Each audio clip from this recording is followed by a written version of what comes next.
Oke,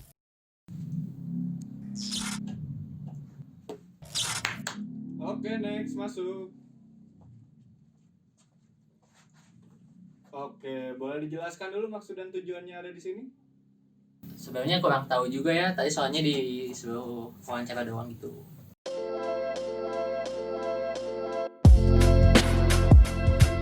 Oh, wawancara ya?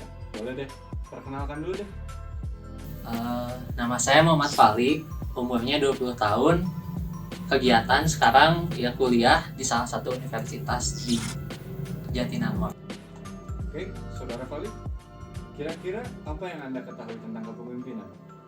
Kalau yang saya dapat dari materi di kuliah ya, jadi kepemimpinan tuh seni untuk mempengaruhi orang lain untuk bisa menjalankan tugas yang diberikan. Ya, kurang lebih gitu. Oke, menyangkut tentang kepemimpinan, kamu ada gak sih role model pemimpin yang kamu favoritin sampai sekarang? Ada sih pasti. Kalau saya pribadi mah ini Bapak Proklamator kita, Bapak Presiden pertama, Bapak Insinyur Soekarno. Oh, oke. Kenapa tuh, bisa dijelasin nggak? Soalnya kalau menurut saya pribadi nih, dia tuh percaya dirinya tinggi. Terus kalau misalnya dalam teori kepemimpinan tuh ada yang namanya tipe karismatik. Jadi udah bawaan dari lahir gitu. Terus penuh gagasan sama ide-ide yang inovatif, terus keren-keren lah pokoknya. Oke, selanjutnya sejauh mana sih kamu mengenal sosok Pak Soekarno ini? Sepengetahuan saya ini, beliau tuh lahirnya di Surabaya tahun 1901. Terus beliau juga pernah tinggal bersama tokoh-tokoh besar lainnya seperti SM Kartosuwiryo, Semaun, dan Musso di rumahnya Hos Cokro Aminoto. Nah, terus beliau juga merupakan lulusan sebuah kampus di Bandung yang sekarang dikenal sebagai ITB, jurusan kalau nggak salah nih teknik sipil. Nah, terus beliau juga pernah beberapa kali dipenjara sama dibuang ke luar Pulau Jawa kayak ke Flores. Alasannya karena beliau dianggap berbahaya sama Belanda dan beliau ingin memerdekakan Indonesia. Jadi sama Belanda dibuang biar gak banyak mempengaruhi orang-orang di Jawa gitu. Intinya biar gak macam-macam lah ya. Iya.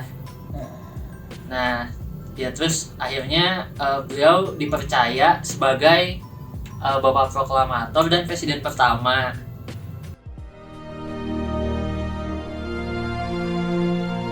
Proklamasi. Kami, bangsa Indonesia, dengan ini menyatakan kemerdekaan Indonesia.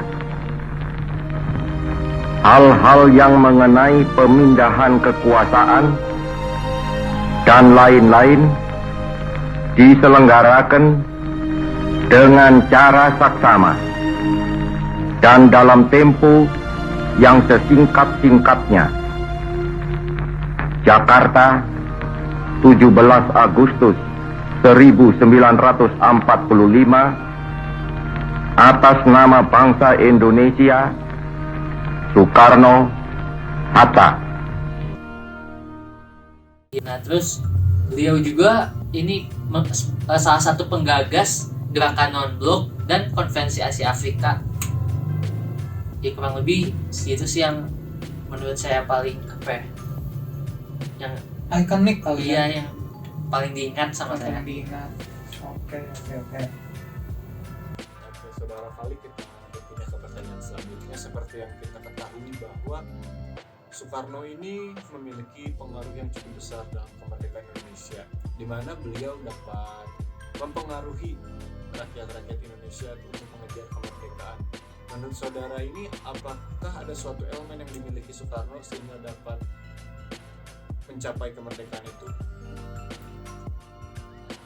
Kalau dari yang saya pelajari di kampus nih, ada yang namanya key element of leadership. Nah, itu ada macam-macam. Nah, salah satunya influence ini. Nah, kalau menurut saya Pak Soekarno memiliki elemen ini, elemen pemimpin influence.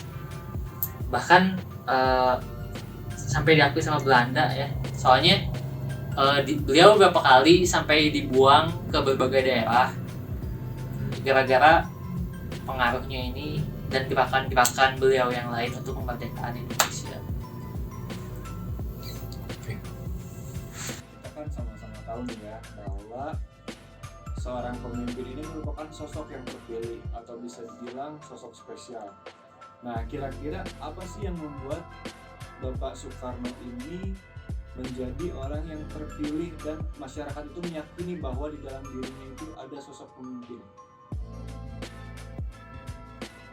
Kalau berdasarkan teori pendekatan kepemimpinan yang sudah dipelajari di mata kuliah kepemimpinan, jadi ada yang namanya trait theory. Nah, trait theory ini menyatakan bahwa efektivitas kepemimpinan itu bergantung pada karakter pemimpinnya. Nah, jadi Pak Soekarno ini memiliki beberapa karakter sesuai dengan teori ini. Antara lain ada kematangan pribadi, kemampuan intelektual, pendidikan, ada juga human relation. Nah, terus ada lagi motif intrinsik dan dorongan untuk maju. Begitu. Oke, udah berada di ujung sesi wawancara nih. Kira-kira mungkin ada nggak sih quotes-quotes dari Bapak Soekarno ini? Kayak quotes gitu ya, Rik, ya mungkin ya? Iya, quotes kan kita juga tahu Pak Soekarno ini banyak mengeluarkan quotes yang bisa kita terapkan di kehidupan sehari-hari bahkan sampai sekarang. Oke, Falik. Mention satu quotes dari Pak Soekarno yang sangat relate dengan kehidupan sekarang. Go. Oh, ada satu quote yang bunyinya kayak gini. Perjuanganku lebih mudah karena mengusir penjajah, tapi perjuanganmu akan lebih sulit karena melawan bangsamu sendiri. Itu quote yang menurut saya paling relate sekarang. Oke. Thank you, Falik. Thank you, Sama-sama. Falik. Sekian sesi wawancara bersama Falik. Semoga bermanfaat, oke? Bye.